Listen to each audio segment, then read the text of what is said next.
Hello and welcome to Cheshire Audio. Now, if you've been watching the channel sort of avidly, which some people apparently do, I don't know why, you'll know that I've been having a bit of a sale and sort of basically rotating dem stock really. I've got things that have just been on the shelf for a while and thought it'd be nice to have a new, sell that one, get a new one out, so somebody gets a whatever at a cheaper price, and then I'll get a new, I can then buy a new one in. I was going to have a drink then, I didn't. Also, they've got a few ranges that have sort of come to an end and needed moving on, things that don't sell anymore, that sort of thing. And totally surprised myself with this one, that most of it's gone. P8, P10 have been sold and replaced. Riga Aria, Riga LX, sold and replaced. Things that have just gone for good, there's the 500 series fine audios, because they are changing at some point, not yet, but they are changing. Although I've still got the little 500 stand mounts if you're interested in those. Monitor audio have gone now. I'd say at long last. It's a bit of a shame because I really like the monitor audio range. It's just they're not easy to deal with nowadays, so I've sort of walked away from it. What else has gone? Sugden, one of the Sugdens went. So yeah, that's it basically. So it means I've got sort of a bit of spare cash to reinvest in interesting dem stock. What I realised is that even though I'm really into Atoll CD players, I've never actually owned a CD200 demonstrator. I've never actually had one in the shop, which is mine. I had Atolls for a while, which might be why I'm sort of kidding myself up here, sort of thinking, of course I haven't had one at all. I borrowed theirs for a good while because they're very, very easygoing, very, very eager to help Atoll. They're lovely people to deal with, really, apart from Stephen. So, saying that, I have actually ordered a couple of times players to be a demonstrator, and then almost as they've come in, somebody's rung up and said, can I have?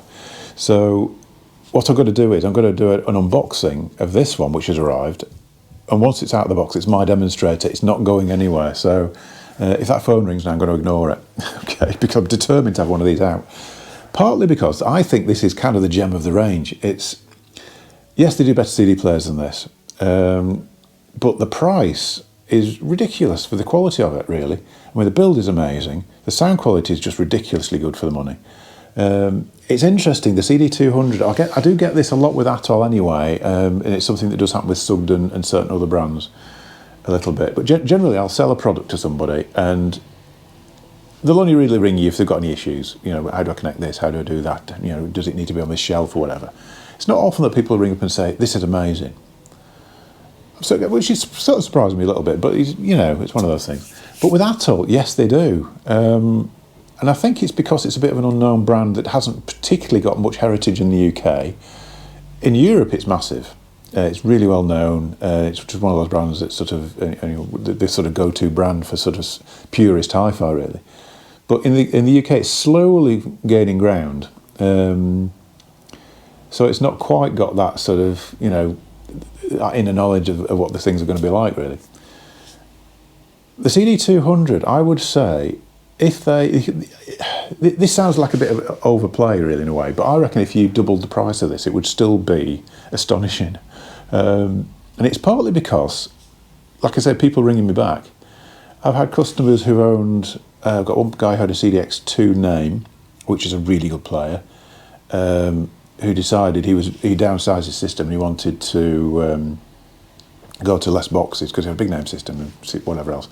Sold it all and wanted to start again. And I let him try one of these, and he said, you know what, this is actually better than, because I thought I was going to spend, you know, thousands and thousands on a CD player. This is better than the CDX2. So I'll stick with that. That's great. I'll have that. Similar scenario actually with a chap who had Roxanne Black, and I've done a review on here of the Roxanne Black. That is a really nice player. It's very undigital sounding, very open and natural.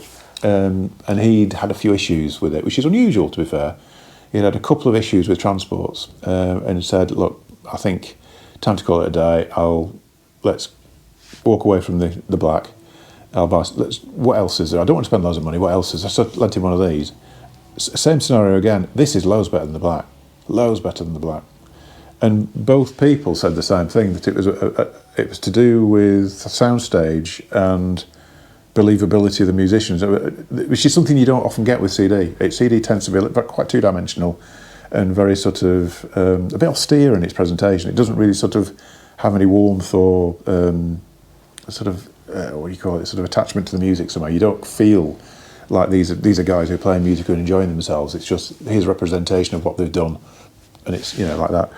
But the CD200, yeah, it does, and it's really unusual because I would say it's a characteristic you only really get at the high end. Now, interestingly, they do a 2-box player, which is above this, and they do, which I've reviewed, CD400, which is an astonishing player. Looks a bit mad, but it's an astonishing player. I'd say the 400 is probably the best player I've heard, really, or at least it's very close to some crazy expensive stuff I've heard that I really liked. So, yeah, I can't sing the praises of the 200 enough, really. And I know it sounds like being a bit of a salesman, but I think if you doubt me, come and listen to one of these. They're just ridiculously good. Now, quite why they are, I don't know, because I'm not into spec, as you know. I'm not the guy who looks through spec sheets and talks about stuff in that way. What I will do, I've got the I've got the brochure. I'll just talk through the brochure, what it says about it, and see if all these people out there who are into specifications might spur you on a little bit to understand it. It'd help if I could find it, and it'd help if I had my glasses. It's in here somewhere. Quite a good brochure. This is the 2022-23 catalogue. Whether there's going to be another one soon, I don't know. But quite good little. Don't often get catalogues nowadays, but no, this is quite good. So apparently it's got this. Actually, I've noticed this with Atoll before. They're very into power supplies. I mean, some of the integrated amps have got twin toroidals in them, which is really unusual. And even the CD players. This has got 8 regulated power supplies. So a lot of the different parts of the CD player has got its own regulated supply. Separate transformer for the audio stages. I can't see it. Current voltage. I should read this before I actually try and read the blur. Current voltage conversion stage is designed by Atoll, based on bipolar transistors. Burr-Brown PCM 1792 converter, 24-bit 192 kilohertz. Dynamic range of 129 decibels. I mean, what does that mean? Signal to noise 129 decibels. As you go through the specifications, the dynamic range and signal to noise, the sort of dB ratings increase as you go down. It's quite a big difference between that and the MD100. Whether that means anything or not in real terms, who knows? Because quite often specifications, sometimes it's how they measure them, sometimes it's not really that relevant. I mean, probably signal to noise ratio is, but anyway. But the result is, as you go up through even their range, you'll find that the sound stage just steps out as you go to the better models, and it just sounds more and more realistic. I mean, obviously, I'm a vinyl buff, really. That is my thing. If I'm listening to music, I will always put a record on, a very realistic CD on. But saying that, I can sit and listen to this and enjoy the music without starting to listen to the hi-fi system, which is always the thing that tells me that a system isn't performing properly. If you're starting to listen to the bass or starting to listen to the whatever dynamic or whatever, if you can sit and just think what a great band, then it's working, and this does it. And like I say, really unusual at the price that. So anyway, let's do an unboxing, because I've not done one for ages. I'll probably move the camera because I mean this box looks massive. It's because it's much closer to the camera than I am. I have to really reach to it. So it's just a standard size player, so don't get any misconceptions that this is huge. Okay, quick drink, and then let's move the camera. I'm ready. Okay, here we go. I've actually scored the tape a little bit just to make it easy to get in. Let's see how this goes. I've actually got a serious shoulder injury at the moment, which is massively painful, but I'll try not to mention it too often. So actually picking anything up at the moment is quite unpleasant, really. So it comes with a fairly decent cable, actually. Quite chunky. It's a bit like a Pure Sonic or something like that, but it's something of their own, I think. That. So nice-ish cable in there. The remote control and batteries. Probably a little bit of an overcomplex. It's basically a system remote, so there's way too much on there, to be honest. I don't like remotes. This isn't something I ever... Even with CD, I don't tend to use them. But it's there. Various programming bits on there. I'll leave that in the case anyway, because I will probably never get that out. Right. There we go. Also comes with mains lead. I know these are swapped when they come into the UK, because they tend to... I think they're sent in with a Euro plug on, but they just swap it for a UK plug. Little manual. Probably doesn't tell you very much. Tells you how the remote works. It's not like in the old days where they used to have transit bolts and all this sort of thing like on CD players. Not something you see anymore, really. I think partly because transit bolts and transport mechanisms tended to cause more harm than good, really. Quite decent packaging on these. Right, let's see if we can get into this without too much of a problem. Very simple packaging, which is quite effective. I mean, I've ordered one in black. I did wonder about silver with this, but everybody orders black, so it's funny. I tend to find if you put out on demonstration a slightly wacky finish or just something that isn't the norm, that people stop buying that product. It's almost as though they can't visualise. I think a lot of people are not very good at visualising, because particularly with speakers and things like that, if you get a bit of a wacky finish out, or it'd be sort of, I think I'd have a black pair. I don't really like them. And it's you sort of, well, you know, it's available in black, not a problem. Oh, I did look a bit, I don't know. And you can tell it's because they're looking at a speaker in a finish they don't like, and it's put them off, and they can't imagine it in the finish they want. And it's quite not everybody's like that. It seems to be quite a big percentage of people who seem to have that sort of inability to sort of see things. So what I've sort of gone with the norm. I've just gone with black. I'll put this up on the table and we'll have a walk around it anyway. I'm not complaining about customers. Don't take it that way. But I've just noticed it's a bit of a quirk. If you ever put something out like that, it's quite a lot of people seem to struggle with that, imagining it in the finish they want. Anyway, let's move the camera. Let's have a look at that. Okay, so CD200. Very simple front face here. The thing you'll notice over the lesser models is that this has got a much thicker sort of brushed aluminium front panel on it. This is 8mm, I think, as opposed to 4 on the less models. But that means that they can have a sort of play with it a little bit, and you've got like a sculpted line here that runs down, sort of drops down where the display is there, which I quite like. This is brushed, and this is like a matte finish that runs along the bottom, so it gives it a bit of style, really. Personally, I prefer it in silver. I don't know what it is, but I tend to opt for silver quite often with things. But seeing as 90-odd%, I'm trying to think of the true ratio of it, really. I've probably sold 30 or 40 Atoll bits, and I can only remember selling 2 in silver. So I've kind of got to go with the flow. I don't want people to not be able to, like I say, not be able to relate to it because it's silver. Because I had a little bit of that with exposure as well. I got a silver 2510, and a lot of people looking at it a bit sort of, I don't really. But you can get it in black, but I don't know. So yeah, it's very strange. It's psychology. Very strange, really. Anyway, so if I let the light sort of catch it as we go along, you can sort of see that form.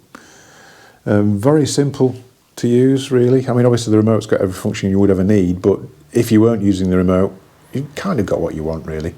You've got open, close. Completely wrong. Sorry, my mind was elsewhere then. Start, stop, power on. Open, close is over here. Forward a track, backward a track, and that's kind of all you need, really, on a front panel. And if you're the sort of person who wants to flick around tracks, then get the remote out. But really, if you've got a really good CD player, you'll probably find that quite often you won't be doing that. You'll be listening to the music, you'll be getting into the album, and it'll have finished before you know it, and you won't be getting that need to change tracks. Not like the people using streaming who can't listen to an entire track, that sort of thing. I shouldn't say these things, really.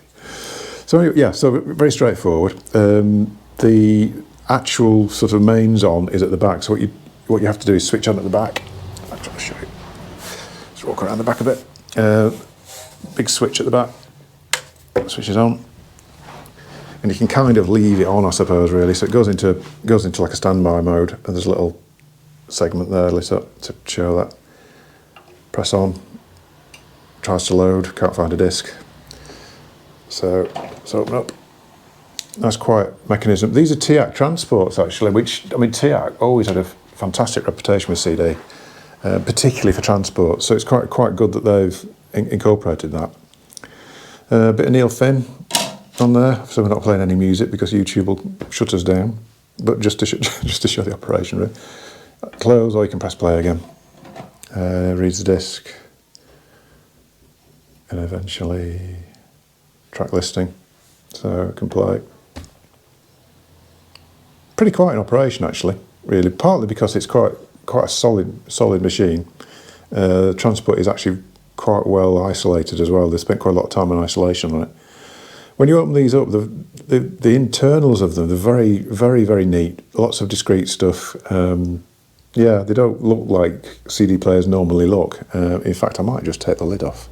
Should I do that? Yeah, I think I'll take the lid off. Let's have a look inside. Track selector, a little bit more button pressing just to... Yeah, nice. Actually, the buttons, nice feel really. It feels slightly damped a little bit, so it's got a really good quality feel to it. Anyway, let's have a look inside. Okay, so here we are with the lid off. Very simple construction inside. Everything is very, very neatly laid out. It looks very, very uncluttered compared to some CD players. Big bank of capacitors there. Quite sizable transformers going on there. I mean, quite often in CD players, you'll see the transformer in there is about the size of a licorice allsort. It'll be, something really tiny, whereas these have got some serious stuff going on inside. Interestingly, I'm not trying to say I know anything about construction of CD players. I don't, but I find it quite interesting that compared to a lot of CD players, I can only see one chip here. There may be more sort of discreetly in there somewhere, but that's quite interesting. Awful lot of sort of output transistors, whatever else going on in the audio stage and that sort of thing, but just one chip, really, which quite often there'll be banks and banks of these things, and I think that's probably got a lot to do with it. Nice seeing the Mac closing with the lid off is quite interesting because it's nice and smooth. Yeah, I just think that, like I say, the construction of this is really good for the money. Just seem to have something special going on. Anyway. Better put the lid on before I electrocute myself. Actually, just now I've put the lid back on, just an observation, really. This is quite interesting as well. You wouldn't have thought this is important, but actually, as I've sort of proved in other ways, it kind of is how when you put in the lid, just putting the lid back on, and it seems to be quite stressed over, there's like a soft material across the front edge of here, and when you press down, you have to press it down to be able to tighten it down.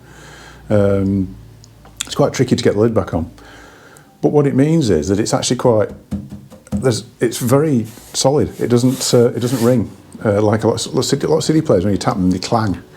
And there's a whole industry grown up with damping devices to place on top of electronics just to stop the casework ringing.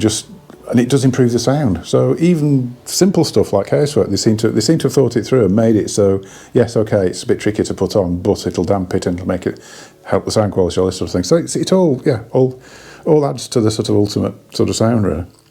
Anyway. Okay, yeah, so I hope you like that one. I finally got a CD200 demonstrator, so if you want to come have a listen, don't just listen to me sort of going on at length about how good it is. Come and have a listen to one, because it is really good. It'll surprise you. If there's anything else that you're sort of interested buying wise and you're just wondering if there's a demonstrator, give me a call, because I mean there's quite a few things that aren't on the XDem list which I may or may not sell. Just ask the question. Doesn't do any harm to ask. So that's it really. I'm hoping to try and fit another video in this week. Things have gone a bit quieter, so I'm hoping things will be a bit easier. Partly a little bit quieter because, as I've sort of said on the website and I've said on here, the payment part of my website isn't working at the moment, so sales aren't getting through. It's been a bit crazy really. I've got literally nearly 10 days now of no sales because the website payment things broke. Can you get anybody to help you with it? No, you can't.